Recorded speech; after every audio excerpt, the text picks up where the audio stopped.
All right. Good day, everyone, and welcome to the sixth session of UPMC Labs IOL One Webinar Series 2025. I'm JR Pingol, and I will be your host for today's webinar session. We at UP Manila Standards and Interoperability Lab, or UPMC Lab, envision achieving universal health coverage through digital health capacity building and appropriate use of digital health technology. That's why we are bringing you fresh topics, diving deep into the latest trends and challenges of digital health and interoperability. So I invite you all to join our weekly IOL 101 webinar series 2025 every Wednesday.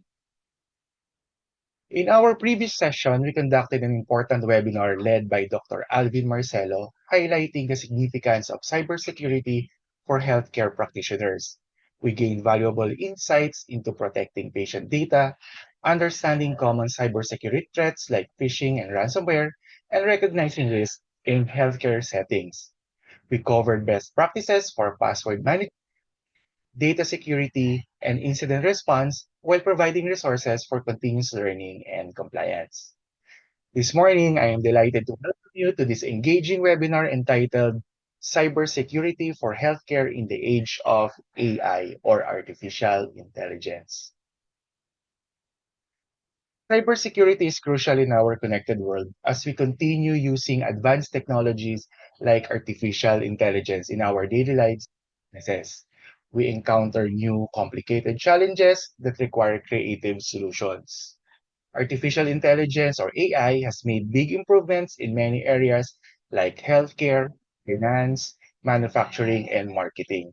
It helps us handle large amount of data, make better decisions, and predict future trends accurately. However, these advancements also bring new risks and weaknesses that cyber criminals are ready to take advantage of. This morning, we are honored to have an esteemed expert who will share her insights and experiences on these critical issues. How has artificial intelligence affected healthcare information systems, particularly from the perspective of cybersecurity? This presentation will discuss both the positive and negative aspects, providing examples of how AI has both benefited and harmed healthcare information systems. Again, thank you for joining us, and we look forward to an engaging and informative session with all of you. Okay, but before we proceed with the session proper, just a quick rundown of our house rules. Okay, this session is being recorded, and by proceeding with the meeting, you are consenting to be recorded. Kindly stay muted throughout the lecture. And also, a virtual background has been provided to your emails, so turning on your camera is much appreciated. We encourage everyone to please change your name for proper identification, and please add your affiliation beside your name for proper recognition. We want this session to be engaging and interactive. There will be a Q&A portion after the lecture, so feel free to actively participate and don't be shy in asking your questions. We have three options. You can use the raise hand function and unmute your mic. You can type in your questions in the chat box, or if you want to ask anonymously, you may use the Q&A button. After the webinar, please answer the evaluation form to receive your electronic certificate of participation. And lastly, please do not leave the session after the Q&A as we will be having our photo taken. Okay? And to move on, I would like to invite to join us virtually C-Labs Laboratory Manager Manu Gaspar to briefly introduce UPM C-Labs Community of Practice. Over to you, Manu. Hi, everyone. Thank you, JR. Good morning or good evening, wherever you may be. This is just a quick message that for our community of practice members, thank you very much for joining. Our COP members have now received their newsletter last Monday that listed down highlights on standards and interoperability in the Philippines and the Asia Pacific region. We still have upcoming activities for you in the following weeks. Please stay tuned and keep introducing yourselves and ideas in our WhatsApp group chat. And for those who are not yet members, please join our now 130 plus strong group of experts, practitioners, all passionate about advancing standards and interoperability in healthcare. Everyone is welcome. I'll be pasting the link shortly so you can sign up to receive our newsletter and join our WhatsApp group, or you can scan the QR code on screen. So thank you, everyone. I hope to see all of you in that group chat. And back to you, JR. Thank you very much, Manu.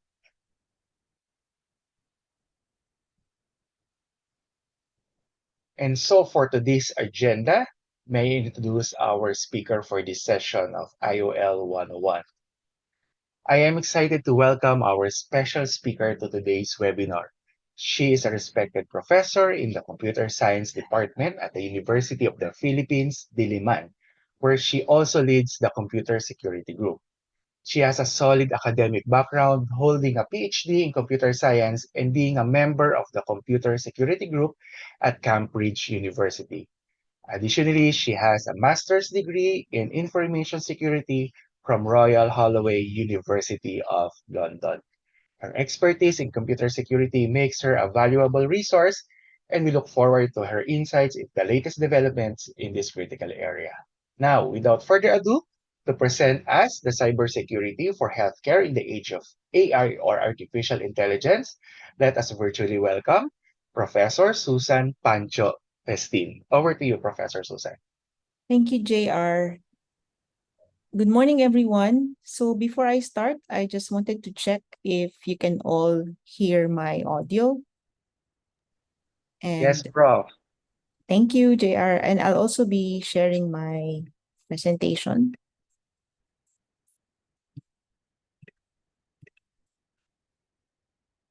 So I hope everyone can see. So magandang umaga po.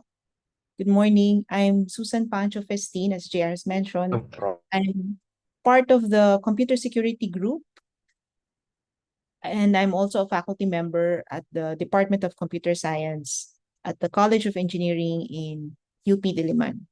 So I was asked to give a talk, and since Dr. Alvin Marcelo has already started the talk on cybersecurity for healthcare in the previous webinar, I thought that I would focus on a more specific area, which is why I suggested that maybe we can consider discussing how artificial intelligence or AI has affected the healthcare industry, both in the positive and negative aspects. So we will be providing some examples, but of course, we don't really have the whole time. So I'll be also giving you some links on what you could follow up on after the talk if you're very much interested in the topic. So first of all, I'd like to introduce myself. As GR has already mentioned, so I'm from the Computer Security Group of UP Diliman. And these are the topics I want to cover for this morning. So first of all, let's probably take a step back and ask, why are we here? What do we really want to get from this talk? And what do I want to hopefully impart to you after this morning's webinar? So essentially, I want to say first how artificial intelligence has already changed healthcare in various aspects. So I'll be giving some examples later on how AI is being used in different domains of the healthcare information systems that we have. And at the same time, I'll also want to talk about the cybersecurity and how cybersecurity risks have been observed in healthcare systems. So we also want to say that there are also positives on the use of AI for healthcare, but there are also risks. So we want to conclude with what's next. What do we do after being made aware of the risk involved? So first, let's take a step back, as I mentioned, and ask ourselves first, why are we here? What do we want to get from this talk? So, well, I'm imagining that you are here because you are engaged in healthcare in some aspect.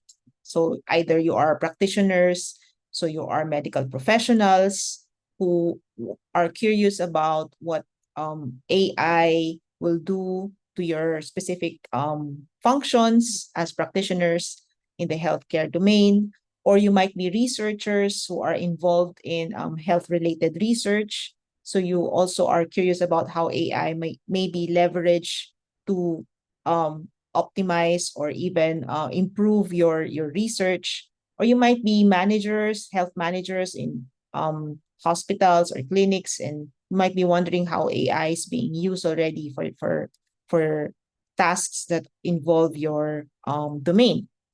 So that's my assumption that you are in some way a practitioner in the healthcare space. And in doing so, you are probably here because you are already aware or have been made aware that AI is already in the healthcare space, and you are curious about whether that poses unique risks in terms of cybersecurity for your own systems, and then how do we address that. So that's my assumption, and hopefully after this webinar you'll have a little more idea on how AI has played a part in the healthcare systems. So first, let me talk about how AI has already changed the healthcare landscape. So where is it being used, and how it may affect our future functions in the healthcare industry. So here we have essentially a summary of the different domains. These are not the only domains, but these are probably the top 10 applications of AI in healthcare. So although it says 2025, this was a survey done as of mid-year of last year. So this was around July 2024. And they surveyed more than 3,000 startups and emerging companies that are in the AI healthcare space. So they've identified, so from those companies, they've identified the top 10 AI trends in healthcare. And these are healthcare analytics, medical diagnostics, telehealth, medical robots, hospital management, clinical decision support, clinical trials, public health management, cybersecurity, and personalized healthcare. So they're seeing that this will only continue to increase because there will be more and more possible applications of AI in the healthcare space. So there are so many startups and emerging companies, so I'll probably just touch up on a few of them to give some examples on what is being done in the healthcare space that involves AI. So if we want to look at, because we said there are 10 different top AI trends, but how are they distributed? So here's a breakdown of how these AI trends are mapped in terms of percentage. So as you can see, most of the startups in the healthcare analytics are in the healthcare analytics, about 26%, and 22% are in the medical diagnostics. So in the analytics and diagnostics stage, that's where most of the startups are concentrated right now as of 2024. And telehealth is a close third at 19%. And then the rest are divided into the remaining 7 areas like medical robots, hospital management. So you can see that the minority would be cybersecurity or personalized healthcare, but that's expected to change over time. So, but right now, this is the current mapping of where the startups are concentrated. So one example is, I'll just give a few examples of the startups that are engaged in AI related services for the healthcare space. So we have MediPlus, which is a German startup. So it's a German company. And what they have, it's an AI assisted software platform for analyzing respiratory and heart acoustic data. So they have a stethoscope digitizer that converts the analog stethoscope signals into a digital device that collects the data. And that data that's collected is then analyzed using AI to detect any abnormalities. And their intent is that health practitioners would use that data and the analytics to help them diagnose their patients better. So this is one such startups in the medical diagnostics space that is using AI to essentially enhance or assist the health practitioners. Another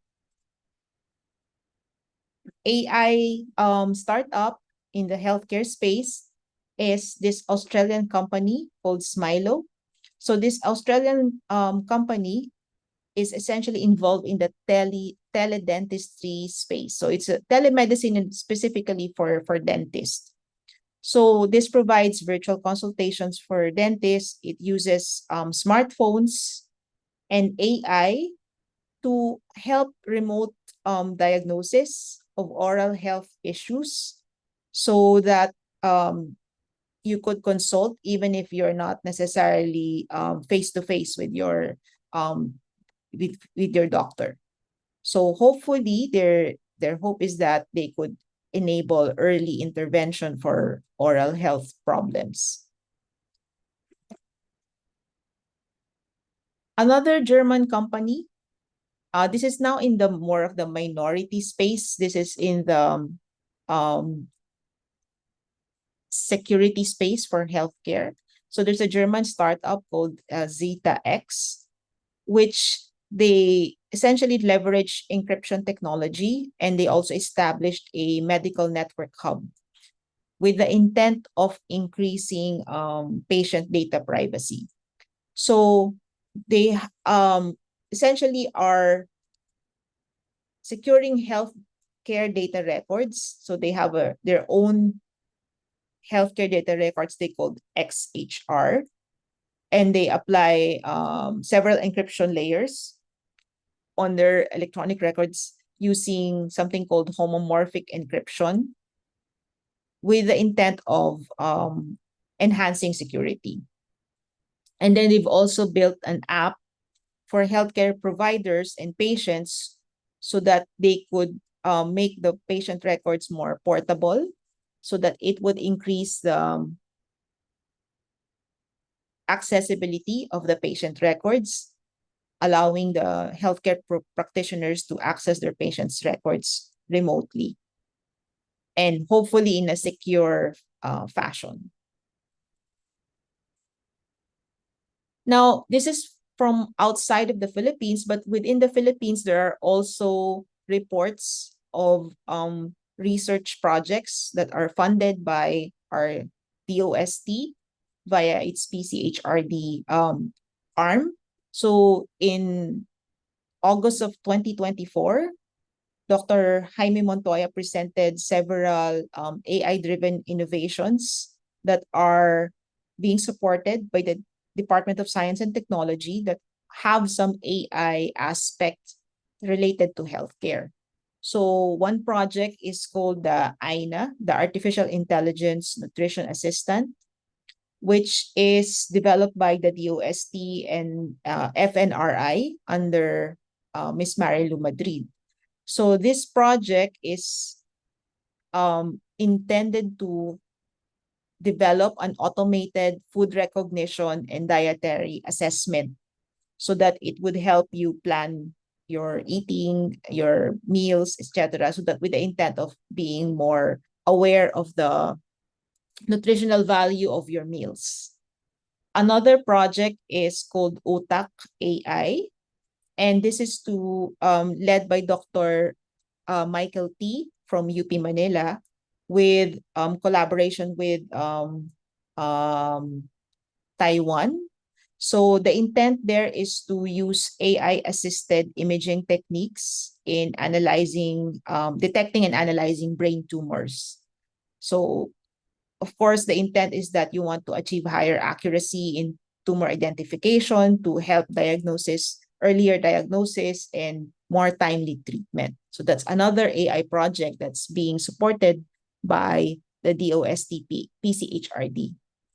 Then there's a project from National University called Health PH, led by Dr. Mideth Abisado. So this is for surveillance of essentially for public diseases, for early detection of potential epidemics, so that you could roll out earlier interventions to hopefully contain outbreaks. And then the last project that was reported by Dr. Montoya last August 2024 is called MedHive, which is also funded under their Startup Research Grant Program. This is led by Mr. Gabriel Lopez. So this is an AI-powered platform for procurement of medical devices or medical products, or even materials. So the intent is that it would help connect healthcare providers directly with suppliers in a more timely fashion to optimize inventory, predict demand. So they're using AI for essentially supply chain management. So making it smarter so that you could hopefully reduce delays and enable more timely access to your necessary supplies and equipment. So those are just some examples of AI-driven innovations in the healthcare space. There are more, so you could just probably follow the links that I provided in the slides after the talk if you want to look for such more examples. But now let's spend a little time now on cybersecurity risks that have been reported that affect healthcare systems.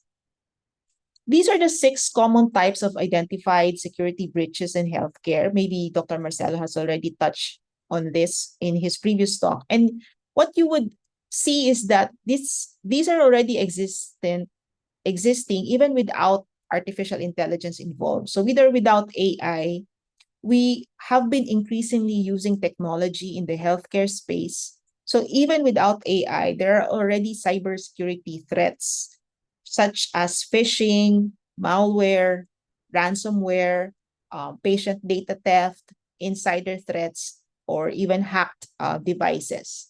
So these are already present even without AI. And these risks are still there even with AI. So AI might help us with this risk in addressing them, but AI might also help attackers, make their attacks more sophisticated. So we have to be aware of the double-edged sword that AI provides, in terms of cybersecurity. So I'll just give some examples of how some of these attacks have been used against healthcare systems. So, for example, this is not an actual attack, but this was a study done in the United Kingdom, National Health Service. So I believe this was in even an older study. This was in 2019. So phishing, as I mentioned, has been existing even without AI. So in 2019, a group of researchers did a controlled simulation of phishing in the United Kingdom for a specific group of hospitals. And what they found is that during their short testing period, this was only over a month, so they simulated phishing, that 468 employee email addresses were gleaned from the public domain. So they were able to identify 468 employees of the hospital that was being used in the test just from whatever is available publicly. And then they were able to use those email addresses to send phishing attacks, to these employees. While the good thing about the study was that none of the attacks, no credentials were recovered, or no malicious files were downloaded. So that was a good thing for the cybersecurity awareness of the employees. But there were several hospital employees who were identified on their social media profiles, and they were eventually tricked into accepting false friend requests. So this could, because this was a short testing period, this could have been escalated if it was a longer testing period into the employees accepting malicious files and potentially infecting their systems. So phishing, as we've seen here, was a 2019 study, has already been a pressing cybersecurity problem even without AI. Another attack that has a cybersecurity risk that has also been seen in healthcare systems is ransomware. So this is a United Nations report. So there was a 2021 global survey that said that more than 1/3 of responding health institutions. So you can imagine that out of those surveyed, 1/3 of those who replied to the survey reported at least one ransomware attack in the preceding year. And a third among them reported paying a ransom. So there were even those who did not respond to the survey. So we don't necessarily know the extent of the ransomware vulnerabilities that have been successful for the past years. So ransomware is when essentially malicious software is able to enter your system through known vulnerabilities or even unknown vulnerabilities, and is then used to steal your data, and your data gets encrypted, and you will be asked to pay a ransom so that you would be able to get back your data in its usable form. So one such example was just in 2024. There is essentially a group of hospitals in the US under the company Ascension Health. So they were attacked with ransomware that affected 5.6 million patients. This was what they think was affected, but they were essentially attacked by a group called Black Basta. So they were able to get into their systems. So it was a very coordinated attack. So there were a lot of probes done on the systems of different, because there were several hospitals under the Ascension Health umbrella, and they were able to get into them using malware and vulnerabilities that are existing in their systems. So some of them were not updated or patched. So they were able to get into their systems and then eventually get access to patient data that was then stolen, encrypted, and then they got the ransom demand. So the immediate effect of this was that they were not able to use their computer systems for some period of time, and they had to resort back to manual, paper-based systems.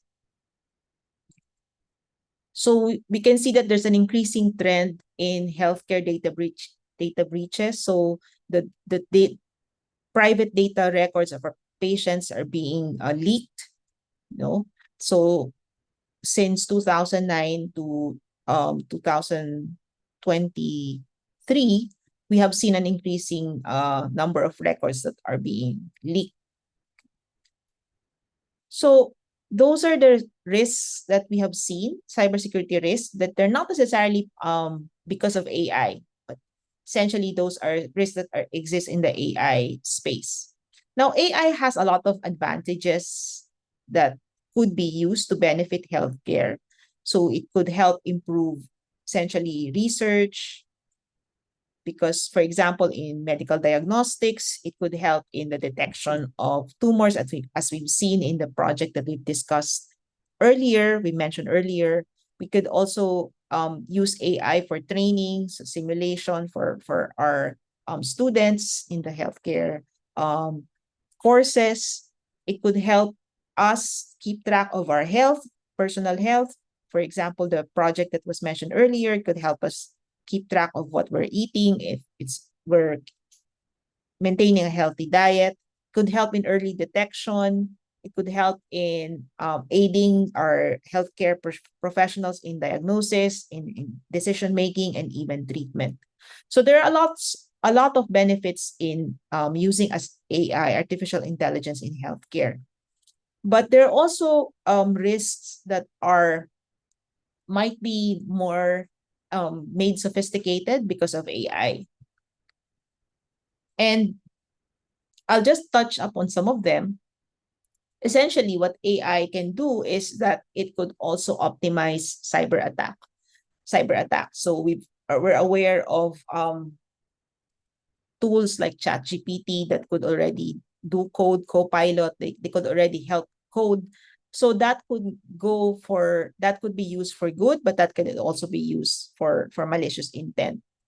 So there are reports out there of AI assisted or AI generated malware that essentially were conceived because you gave a prompt to AI tool to create this AI malware.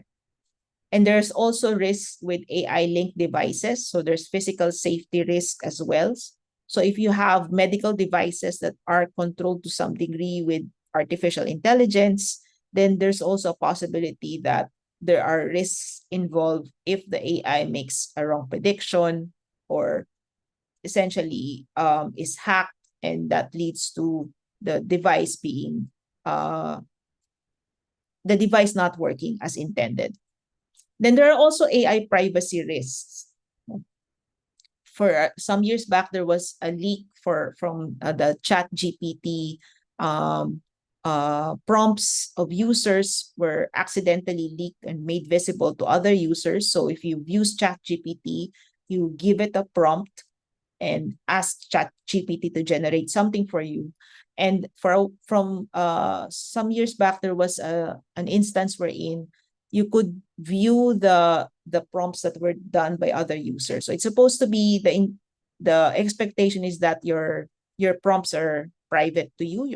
It's only known to you. But again, this is a new system. So there was an instance wherein you could see or view the prompts that were used by other users. And then because AI relies a lot on models, so you train using models. So there's also the risks that are linked to these models, the theft of the models, whether the models could be manipulated, or if there's bias in the models, or if they are deliberately poisoned so that the classification is affected. So you now have to be aware of the origin of your models and essentially the provenance of the models. So is this model reliable? Is this model trustworthy before I use it in my study? And I think probably this last one is probably the most, from my view, this is the most probably concerning. The AI generated malware, I think it's not yet there at that level of sophistication. But I think this last one, the AI assisted or specifically LLM assisted phishing attacks, is probably the more concerning for us. No, not necessarily just linked to healthcare, but LLM assisted, so large language models can essentially make conversations appear more human and could probably be used to make phishing attacks more sophisticated, so that when you are engaging via email or even via a phone call or probably video call, you would think that it's that person who is speaking to you on the other end or communicating to you from the other end. So this is probably the most concerning for me in terms of AI assisted or AI enabled cybersecurity attacks. And a good example of this is something that happened in the UK. This is from 2024. There's a British company, Arup, that was a victim of a deep fake scam. So you can think of it as a very sophisticated phishing attack that costed $25 million dollars.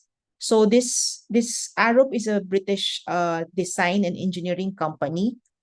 And if you know of the Sydney Opera House, so they're behind the design and engineering of that Sydney Opera House in Australia.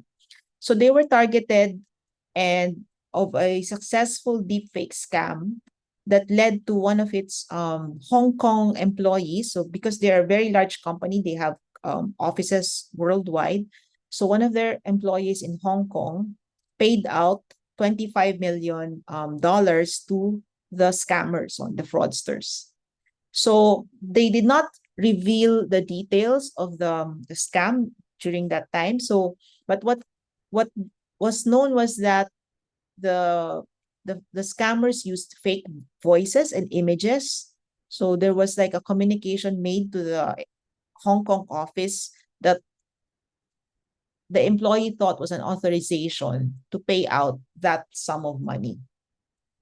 So that's why I think this is probably the most concerning like type of attack that would probably be be made more sophisticated with the use of LLM, large language models. So where do we go from here? So what do we do next? What's next for us? I think with or without AI, it is important to go back to cybersecurity fundamentals. Do a cybersecurity health check for your organization. There is an NIST cybersecurity framework that you could use, or you could just choose if you have a framework mandated for your organization, use that, but do regular cybersecurity health checks for your organization. And as I mentioned, this is with or without AI. There's always a cybersecurity risk. So it's also important to do this health check. So make sure that part of that health check is to establish a cybersecurity risk awareness program in your organization so that everyone is aware of what the risks are in your institution and what are the measures that would be adopted in case one is made aware of such a risk. Also have an updated continuity plan. For example, if there's some ransomware that happens, what is at risk and how do we cope with it? Make sure that you have a continuity plan and regularly review and update it to make sure that you're aware of new risks involved and that you have taken that into account. Now, with respect to AI specifically, I think it's important for your organization to start discussing, if you haven't done so, discuss and establish guidelines regarding how AI is used in your organization. Do your employees, do the health practitioners already use large language models like ChatGPT to write reports or aid them in diagnosis, for example? And what is the policy about that? So make sure that you have this discussion, and that would eventually lead to a governance model or a governance document that would tell you what is the acceptable and not acceptable use of AI in our functions for your institution. I think it's also important to consider adopting what we call a zero trust strategy from the cybersecurity aspect. And by zero trust, we mean you always verify, always validate. So what are the most important parts in our, for example, in your workflow? And are we are we practicing zero trust strategy for those aspects? So I think those are my suggestions of where do we go from here. But as I mentioned, it's a very large space, this healthcare, AI, and cybersecurity. So that I hope these are just good starting points for you. And thank you very much for listening to me this morning. Maraming salamat po.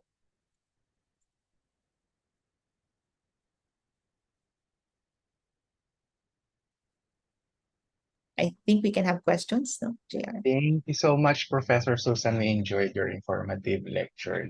This morning, we learned about top 10 AI trends in healthcare and its impact, like healthcare analytics, telehealth, medical robots, cybersecurity, clinical trials, etc.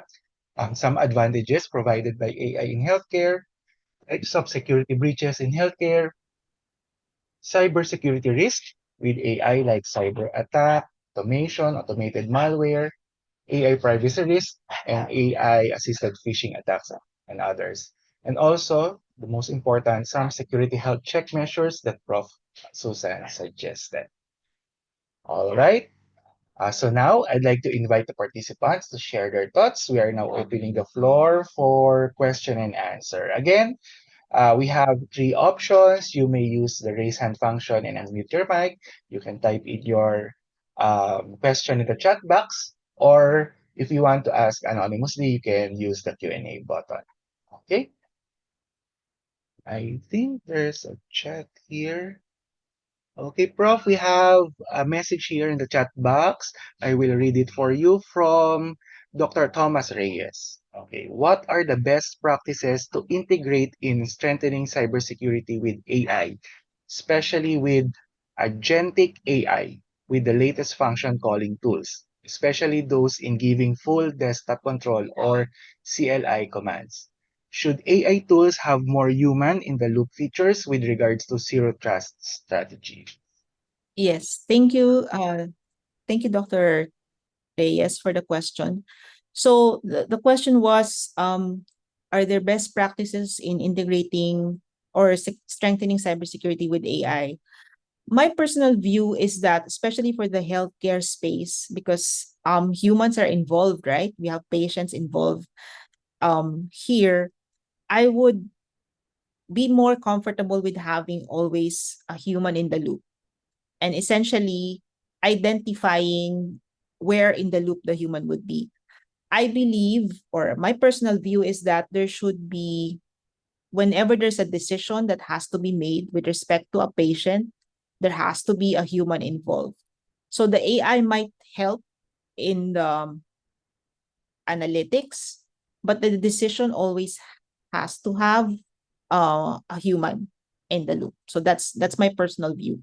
So with respect to zero trust, yes, that's essentially what zero trust is espousing for, that you have a human in the loop. You always validate, you also always verify, you always authenticate.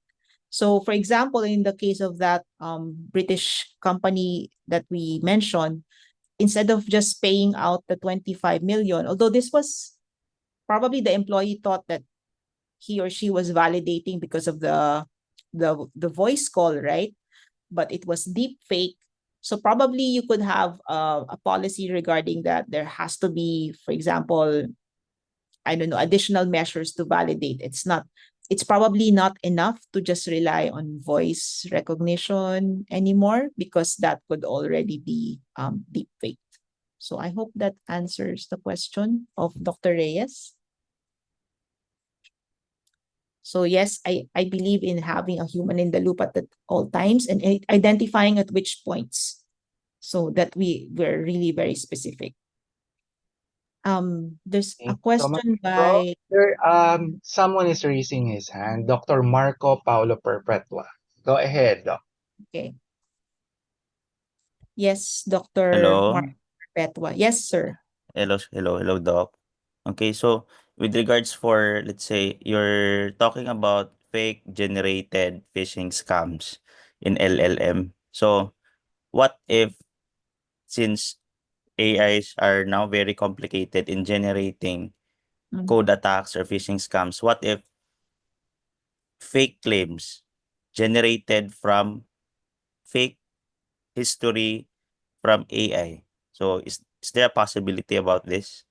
Yes, I think that's a very likely possibility. So that's why I think we should examine if we already have systems in place. For example, for claims, we should examine how we validate those claims and if see where AI might be able to might be used to fake.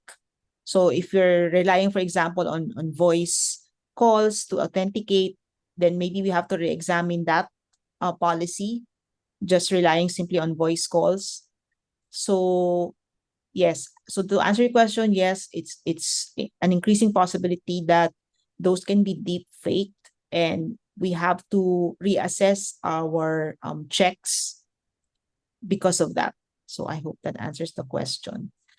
There are some questions in the chat. Sorry. Yes, pa. I will read it for you, Okay, Prof. so This is thanks, JR. yeah, pa. Um, from Bulsu Jameson, AI is the future of healthcare. How do you see the Philippines to embrace the advancing technology of all the countries, knowing that UHC bill is not that so established and well implemented, unlike the US and UK? Thank you. Yes, thank you for the question. So yes, I think it goes hand in hand that we need to have universal healthcare defined first well enough, so that that goes hand in hand with how advancement in using technology in healthcare space also, because I think those are integrated. So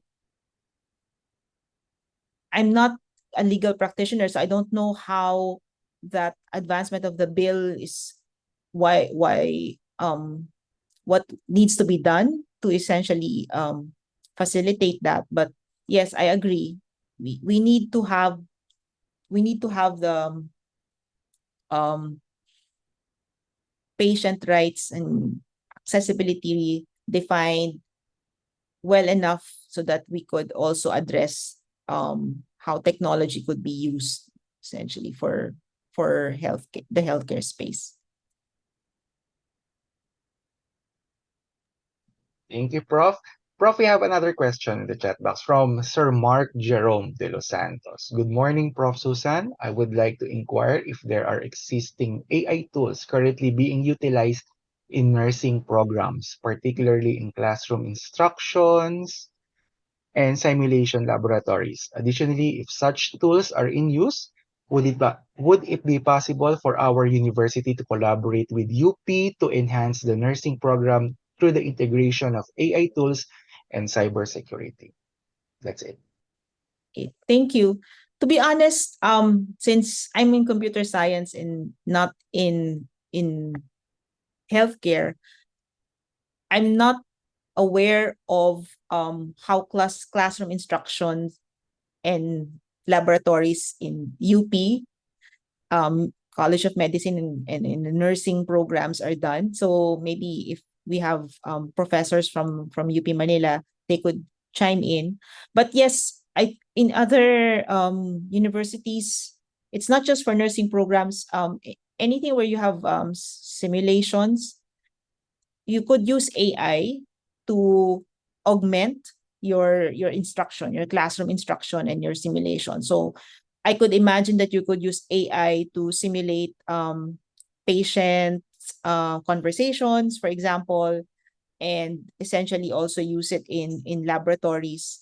So yes, there are already AI assisted tools for classroom instructions, not just for the healthcare courses, but even for other courses like engineering. So there are already existing AI assisted tools for that. I'm not aware if they're being used already in schools in the Philippines, as I'm not in the that particular domain, but maybe we could ask our colleagues from UP Manila or other schools in the Philippines that have medicine and nursing programs if they're using it, and if we could collaborate. I'm not sure what you meant by collaboration, but yes, maybe we could discuss that via email, and I'll see what we could do in that sense. Thank you so much, Prof. I think we have time for one final questions before we wrap up today's session. Is there anyone who wants to share their final thoughts or the final question to Prof. Susan? In 3, 2, 1. I guess there's none. Okay, thank you all for your valuable contributions. We Thank you. will now move on to the awarding of the certificate for our resource speaker. And, okay. On behalf of the UPM CLAPS Director, Dr. Alvin Marcelo, it is my honor to present the Certificate of Appreciation to Professor Susan Pancho Pestin for her exceptional commitment as a resource speaker during the UP Manila Standards and Interoperability Lab webinar series, IOL 101, Cybersecurity for Healthcare in the Age of AI, given this 26th day of February 2025, held online via Zoom, signed by Dr. Alvin Marcelo, UPM Lab Director. Thank you again, Prof. Susan, for sharing your expertise with us. Thank you, JR. Thank you for the participants for giving us time this morning. Thank you, pa. So, before we formally end this session, may I invite everyone to please turn on their cameras and let's have a group photo taken. Let's smile. Okay, in 3, 2, 1, smile.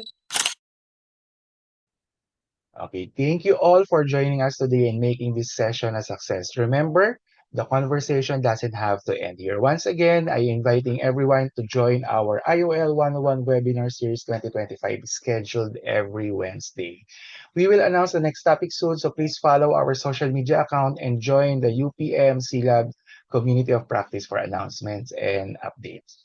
Finally, to receive your electronic certificate and for us to improve our next session, kindly answer the evaluation form flash on your screen. Once again, thank you. This is JR Pingol saying again, catalyzing change one spark at a time. Let's keep pushing the boundaries of digital health together. See you next Wednesday. Bye.